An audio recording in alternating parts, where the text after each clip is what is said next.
Well, thanks for clicking on this video. I don't know if you can see, but I'm at Frog Buttress camping area. This is part of the Moogerah Peaks National Park. It's about 110 kilometres away from home, southwest of Brisbane. Fassifern Valley, it's a peak, it's on Mount French. It's a small peak in the Fassifern Valley, sort of between Brisbane and the Granite Belt. As you can see, it's a beautiful open woodland here. I wouldn't credit that there was a really terrible fire through here about 2.5 years ago. We came up here just after that. It was completely decimated, but it's come back very nicely. I'm losing light fast. I'm just going to just do a very brief walk. I'd hoped to be here a bit earlier and maybe show you around a bit more, but due to time considerations we'll just duck out to Logan's Lookout before I start cooking dinner. It'll probably be dark by the time we get back. A shorter trip as it is, only 360 metres each way.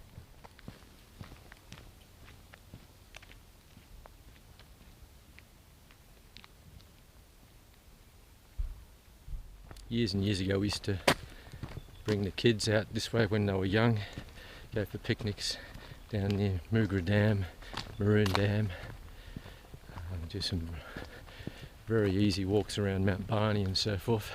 Occasionally we'd stopped here. Well, I always thought that it would be nice to camp here. My wife has got an injured shoulder at the moment, so camping's out for her. So I've managed to sneak away for a night.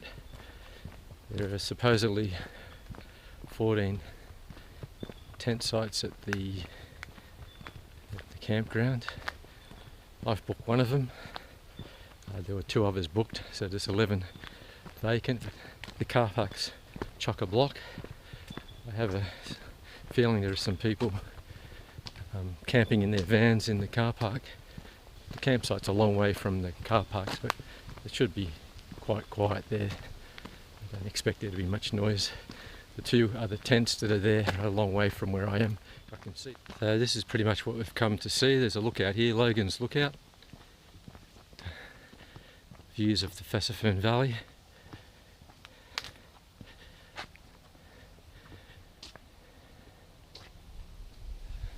So that peak there is Flinders Peak, looking back towards southwest Brisbane, and this other direction towards the setting sun. Right there's the main range. Just come around here. Don't know if you can see that gap there in the main range. That's Cunningham's Gap. That's the way over the range. There are lovely views here. It's not a big camping spot. The campsite was seldom used. This was more an abseilers or rock climbers place to come. You can see there are cliffs below us, a long fall down to the base of the hill, and then beyond that it is farmland. The closest town is a place called Moogerah, a very small town. Anyway, I'm going to head back to camp and finish setting up the tent and the bedding and so forth. I'll probably bring you back in a little while.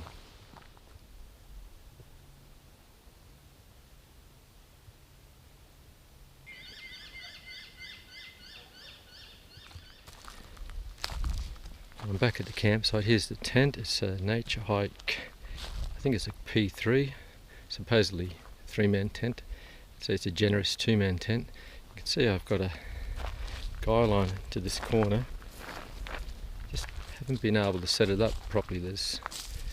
We're on a bed made for the purpose of erecting tents, but there's very little of the bed and a lot of rock underneath. So I haven't really been able to set it up, but the actual fly is off the inner mesh, so I don't think I'll have any problem with condensation getting inside the tent. I might do the pegs of the doors a bit better later on, but yeah, I'll show you inside. Yeah, so inside the tent I've got a woolen sleeping bag liner inside a fairly heavy sleeping bag. It doesn't pack up small at all. It's just too big to take in a backpack. Got the normal nature hike pillow there, climate air mat, my reflective mat under that, and I've got a camping cot here. So that's my hat, camping cot, and all the normal stuff in that bag there. Some lighting equipment there. Inside of the tent. Fits nicely there. All my phone and so forth, a gas bottle, stuff I left in the car is in there. Nice hat for the morning. I think I'll need that woolly hat. Something to sit on. A bag with a battery charger and odds and ends. Tripod, I think, for the phone. And that's about it. There's food around here somewhere. Food. Just I've got some meatballs and rice, just defrosting. A nice tin of beer on top of that. Yeah, so that's dinner. Some meatballs and rice. A nice Huey Aussie lager. Huey's a small brewery from Goulburn in New South Wales, down near the ACT. It really does get cold down there. Anyway, I'm going to bring you back around when I'm making a meal. So you can see I've had another go at sorting out the tent. I've used brute force this time. I've moved that peg around.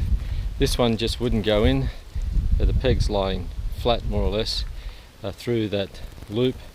It just held in place by that rock. It was the only option available anywhere near the campsite. A bit of overkill, I know, but certainly get the job done. Gone a bit over the top. I've got the stove that we take on picnics. Very big pot. There's some rice with meatballs to be heated up. Yeah, probably overdid it today, but better too much than too little. So there's a fair bit there. I'm not sure if I'll get through it all, and you can probably see there's still some ice on it, so it's going to take a fair while to cook.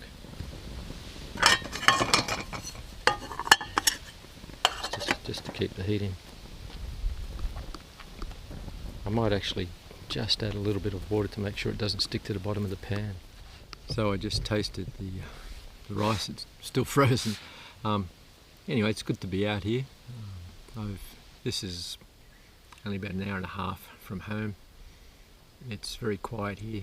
It's not a popular camping spot, although there seems to be a lot more people in the car park in vans and so forth than I remember.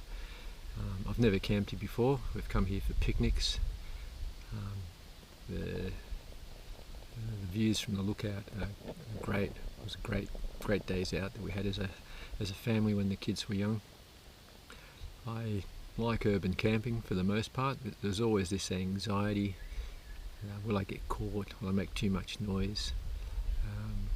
That's not really going to be a problem here. It's just great to be out in the bush.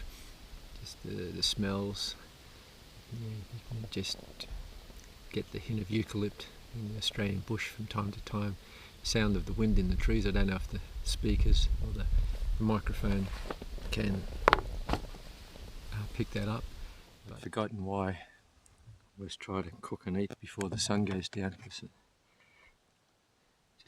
without a hell of a lot of lights it's very easy to lose or misplace things. I've re-found my fork, but it took a bit of an effort.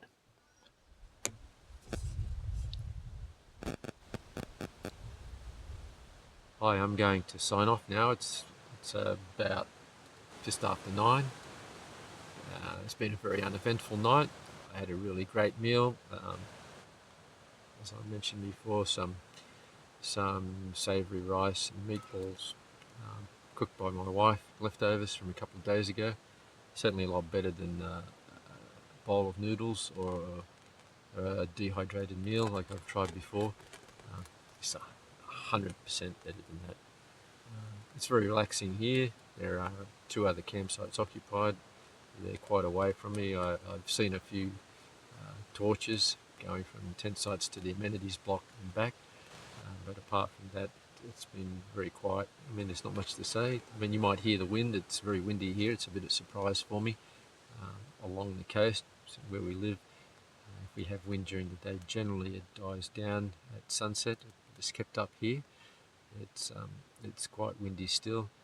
I haven't got any guy lines on the tent. I've got some guy lines and some pegs ready just in case, but I don't anticipate needing to put them on. Down here in the woodland itself, we're just getting the occasional puffs of wind, but not the actual direct wind. I'm hoping that it maybe continues all night, and we won't have a problem with condensation in the tent, which will be great, because otherwise I'll be packing it away wet again, save me having to set it up at home. Anyway, I'm going to bring you back in the morning. The aim is to go out to the eastern lookout, maybe just after sunrise, and have a brew up there. Anyway, I'll bring you back in the morning.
So I'm off to the Moogerah circuit, to the eastern lookouts.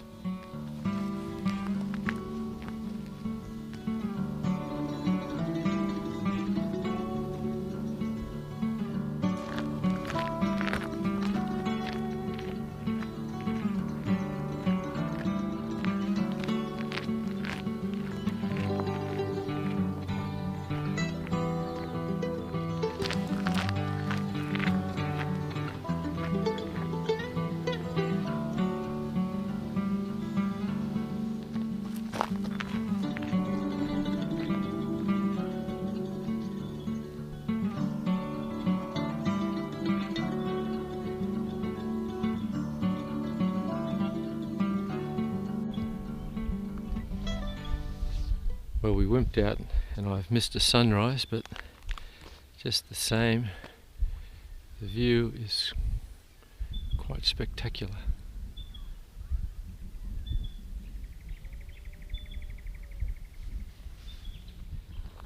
Well, as you can see, I've missed a sunrise. It was very cold this morning. I woke up very early. I thought I'd be warm enough with the bag and the bag liner I brought, but it's a bit of a wimp, just not used to the cold here. So it's supposed to have got down to 5. I think the wind was really howling a lot more than it is now through the night. It only stopped at about 5 o'clock, 4:30. So maybe there was a wind chill factor. Anyway, I was cold. I didn't really sleep well after about 2:30 this morning or 3 o'clock. I just can't remember. Yeah, I was a bit cold. My legs were cold. I ended up putting my jacket over my legs and putting the jumper that I've got on under my jacket on. I hadn't worn that to bed. That kept me a little bit warmer. I managed to get back to sleep. I woke up about 6. I was still cold. I started packing stuff away. I thought I'll just pack up and maybe have a coffee at camp before I put the tent away. But I've decided to come out here this morning. It's quite beautiful. See, I've got a coffee on the go. I've got a caramel latte, of course, 2 muesli bars for breakfast. It's a beautiful spot to have breakfast. I was going to try and get a time lapse. It's really not.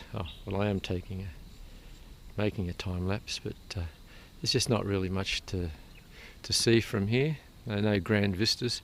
The trees have grown taller than what I remember since the last time I've been here, and a lot of the view has been swallowed up. Just the same, it's a really glorious place to be. Down there, just beyond those trees, is the town of Moogerah. I don't know if you can pick them up on this camera. Over there, just behind this tree here, you can see the edge of Mount Barney. That's the highest peak in South East Queensland. It's a bit of a hike. I think at 62 I'd have to say it's probably beyond me now.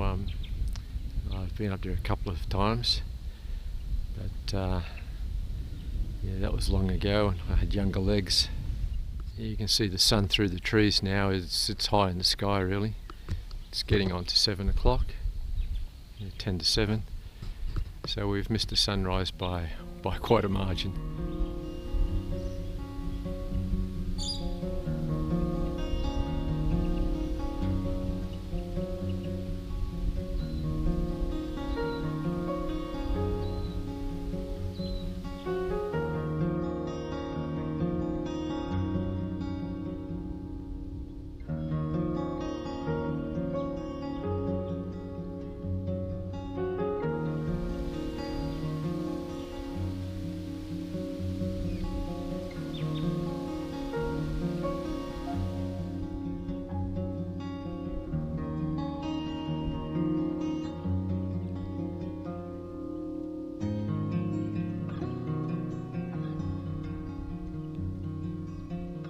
Okay, the wind's really got up. It just blew my camera tripod over during a time lapse, so we can say goodbye to any time lapse. Fortunately, the camera isn't damaged. It doesn't appear to be damaged.